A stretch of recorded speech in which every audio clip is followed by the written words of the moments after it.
السلام عليكم ورحمة الله وبركاته. النهاردة هنتكلم عن الدينار الليبي والجنيه المصري. الدينار الليبي دلوقتي كان عامل 7 جنيه، بعد كده نزل ب6 جنيه، وحاليا بعمل 5 جنيه. فأنا كده بتكلم مع اللي لسه جاي، اللي عايز يجي يشتغل في ليبيا طبعا عشان يبقى عارف الدنيا. هتيجي تشتغل في المعمار. حاليا الوضع مش تمام، مش كويس يعني. الشتا الدنيا دايما بتبقى بتبقى مريحة. ده الدينار اهو. حاليا الدنيا هادية فيه بسبب الدولار رفع. لما الدولار بينزل الدينار بيطلع. حاليا الدنيا مريحة في موضوع العملة يعني.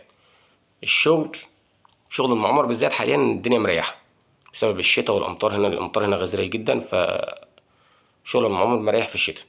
اللي عايز يجي يشتغل في المعمار يجي في الصيف، يعني ممكن تيجي شهر 4 كده، 5 ل4.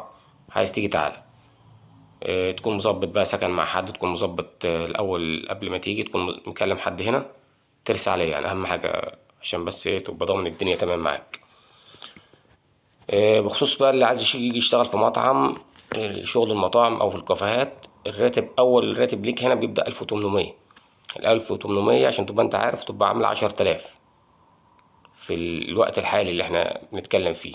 عاملين 10000، 2000 عاملين 12000، عشان كل اخواتنا برضو اللي عايزين يجوا يبقوا عارفين العملة بتاعتهم الشهرية تبقى عاملة كام. الدينار حاليا عامل 5 جنيه.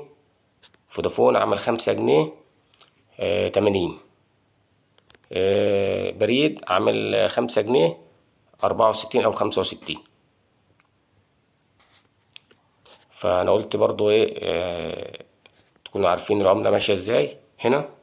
هو حاليا زي ما أنا قلت لكم الدينار الأيام دي نازل. أنا بتكلم هنا 1800 دول للعامل.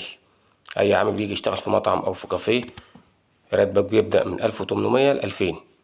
طب لو أنت صنايعي سواء في كافيه أو في مطعم، أكيد راتبك هيبقى من 2500 ل3.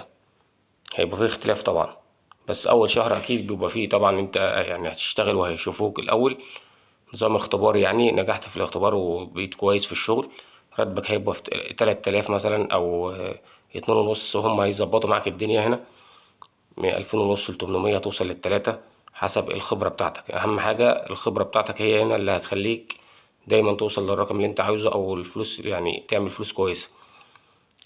إن هنا أهم حاجة يبقى عندك خبرة كويسة. لو أنت جاي من مصر وعندك خبرة كويسة وشغال كويس، هيبقى مرتبك تمام والدنيا هتبقى تمام معاك.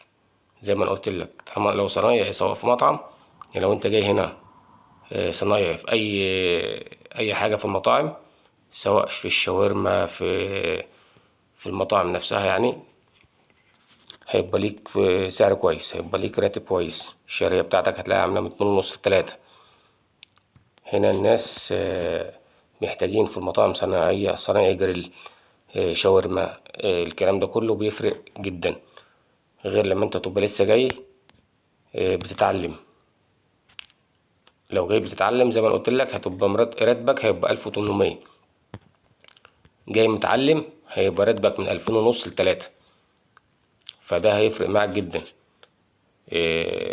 موضوع الفلوس ده طبعا هيبقى فارق معاك لما تبقى انت رايح على صنعة متعلم، غير لما تبقى رايح مش متعلم. يا ريت تشتركوا في القناة وتفعلوا زر الجرس